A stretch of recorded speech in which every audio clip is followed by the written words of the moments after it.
त्यामुळे दुसऱ्याला खासदार करण्यापेक्षा त्यांनी त्यांच्याच पोराला केलं असतं ना.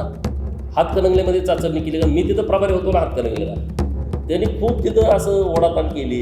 त्याने संग्रामभाई जगताप हे अत्यंत ताकदीनं हिंदू धर्माच्या रक्षणासाठी पुढे येऊन काम करतायत. जयंत पाटलांनी त्यांच्या मुलासाठी प्रयत्न केला हे तर तुम्हाला माहीत आहे ना. जर ते विशाल पाटलाला खासदार करू शकत असतील तर त्यांनी त्यांच्याच पोराला केलं असतं ना. सगळ्या पोरांचं लॉन्चिंग झालं. आता सगळ्यात दुःख त्याला आराचं पोरगं आमदार झालं पण जयंतरावचं होईना, अजितदादाचं पोरगं खासदार झालं पण जयंतरावचं होईना. आता सगळ्यात दुःख तर जयंतरावलाच आहे ना. त्यामुळे दुसऱ्याला खासदार करण्यापेक्षा त्यांनी त्यांच्याच पोराला केलं असतं ना. हातकणंगलेमध्ये चाचणी केली का, मी तिथं प्रभारी होतो ना हातकणंगलेला, त्यांनी खूप तिथं असं ओढाताण केली. इकडं पिल्लू सोडलं, परत सांगलीमध्ये माझं पोरगं उभं राहणार, भाजपमधनं उभं राहणार, सगळं त्यांनी करून बघितलं आहे. त्यामुळं स्वतःचंच आता ते 10,000 मतांनी कसं तरी निवडून आलेत, स्वतःचंच त्यांना अजून माहीत नाही. ते विशालचं कशा बरं विशाल खासदार व्हावा हे काय जयंतरावची इच्छा आहे का? जयंतरावला तुम्ही आईवरून शपथ घाला म्हणावं, तुम्ही आई शपथ सांगा म्हणावं, तुमची खरंच इच्छा होती का विशालला खासदार करायची? विश्वजितला विचारा. हे आता तुम्हाला पण माहीत आहे ना राजकारण काय आहे.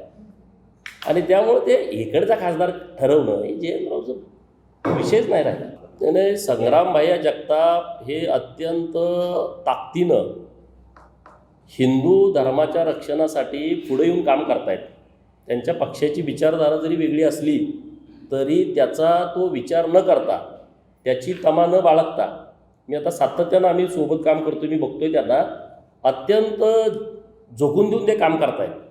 आणि अहिल्यानगरसारख्या शहरामध्ये करतायत जिथं मुस्लिम बहुल एरिया आहे.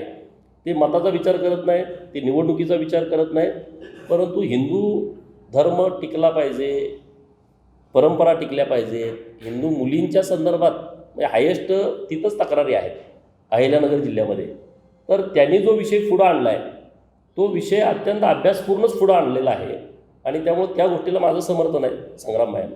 बघा, माननीय मुख्यमंत्री महोदय जे शेतकरी नेते आहेत त्यांच्यासोबत चर्चा करून कशा पद्धतीनं या सगळ्या विषयात पुढं जाणं किंवा कांद्याच्या भावाच्या संदर्भात केंद्र सरकारशी चर्चा करून एक चांगला मार्ग काढतील.